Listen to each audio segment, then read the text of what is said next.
haydovchi. Tegishli hujjatlaringiz bormi? Tegishli hujjat bor. Ta'min qiling. Muloqotimiz bordi, kamera yozib olinmoqda.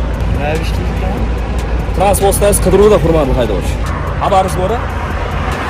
Vaqtincha jarima maydonchasiga joylashtiramiz transport vositasini. Transport vositasini haydovchini hujjatlarini tekshirish davomida ishonchnomasi boshqarilgani aniqlanyapti.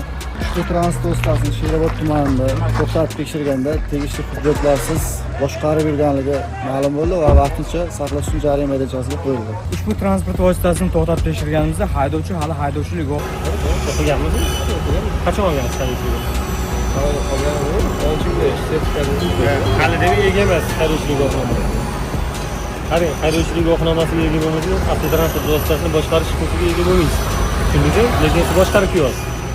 Sizga ma'muriy bayonnoma rasmiylashtirib beradi inspektorimiz. Maxsus reja jarayonida ushbu transport vositasini to'xtash chorasini berganimizda, to'xtamasdan noma'lum tomonga qochib ketdi. Izdan kuzatib kelganimizda avtotransport vositasini haydovchisi avtotransport vositasini oldi chap tomon eshigini ochiq holatda o'zi noma'lum tomonga qochib ketdi.